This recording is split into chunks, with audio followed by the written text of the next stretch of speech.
say that we're actually going to be joined down the line now by Nigel Farage. Oh. Nigel, good evening to you. Good evening. Good evening. Right, tell us where you are. What do you do on New Year's Eve?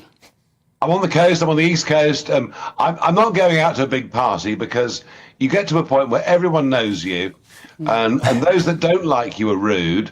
Those that do like you want to hug you and never let you go. So I'm quietly at a quiet house party, 12 people, and it's all going very, very well. And we're all reflecting on 2024, what the year meant for all of us.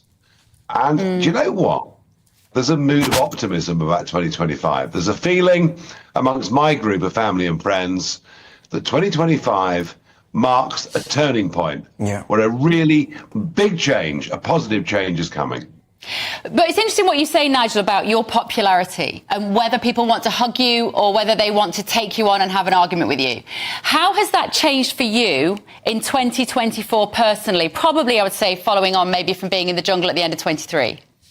Well, there's no question that the jungle made a huge difference because the jungle, you know, I was in there for 24 days. You can't hide. You can't pretend to be what you're not. And people saw me for what I am. Now, they can like it, not like it, but they can at least form an impression. So the jungle helped. I think, and it's political, I guess, but I think the sheer ineptitude of Keir Starmer, of now Kemi Badenoch, I mean, frankly, have you seen her New Year's message? It's embarrassing. I mean, it's so low grade, it's unbelievable. And I think, you know, whether I'm talented or not, I perhaps look rather more able than the other two to an awful lot of people. So yeah, I think perceptions of me as a person have changed over the course of this year. And the political party that I lead, Reform, you wait. Give it 2 weeks and see where we are in the opinion polls. And the establishment are going to be shocked. Massive historical change is coming to Britain. It's coming quickly, and in my opinion, it's badly needed. Nigel, what's been your personal highlight? It's Emily here. What's been your personal highlight of the year? You know, we talked about work successes, we talked about politics and everything. What's been the personal highlight? Well, Emily, I'm rather older than you, and you know, I turned 60 earlier this year, which, given that I survived a plane crash, a major road traffic accident and cancer as a young man, even being 60 was a moment for celebration. Forget the votes, forget the seats in Parliament, forget the nearly 160,000 members that we're about to break in the next hour. Oh, no question. My 2 grandsons being born this year, one of the most incredible, really incredible episodes of my life, and something that means so much to me. And that comes above absolutely everything. Nigel, good evening. It's Ben. Happy New Year to you. 2 very quick questions. Have you heard from Kemi yet?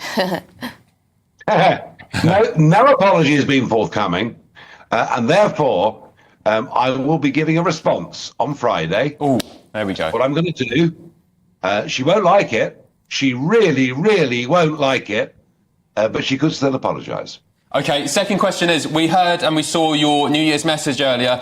Some people saying, without getting accused of being a Reform mouthpiece, as we've heard from some quarters over the past week, you did look quite prime ministerial. In recent years, maybe 2016, 2017, you admitted yourself you weren't overly keen on being Prime Minister. Has that changed now, Nigel? Would you like to be Prime Minister? Well, Ben, I was a warrior.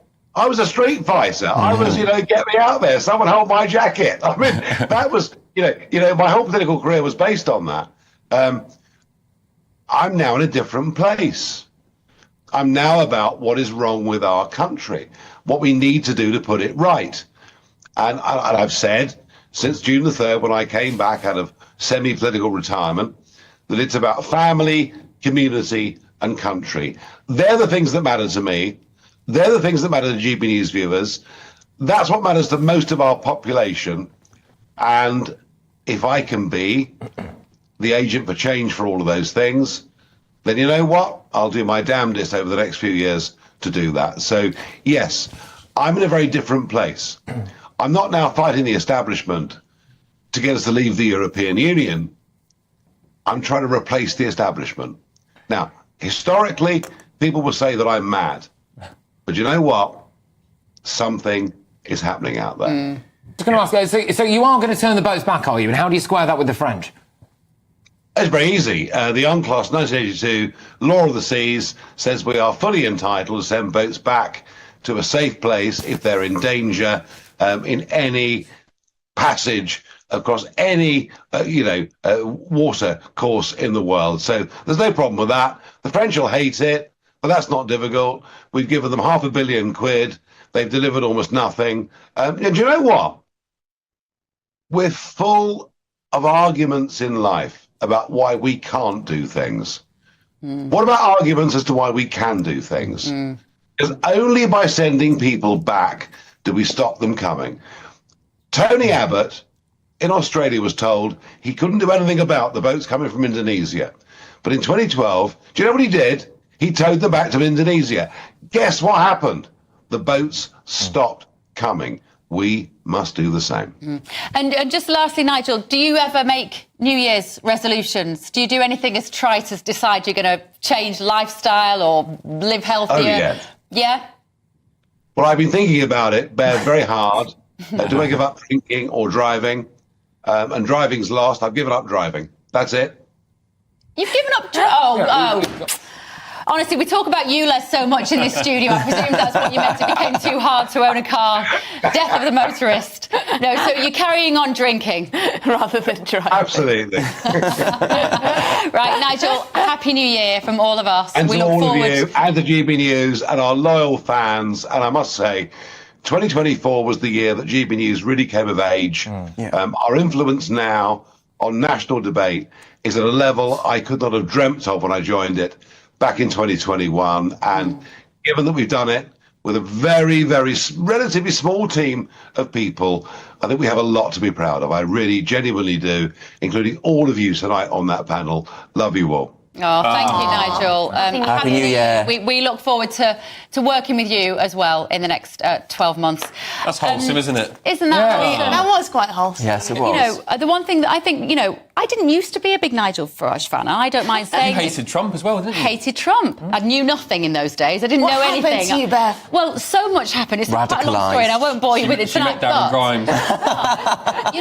The thing is, what I find impressive about Nigel as a human being and as a politician, there is no spin.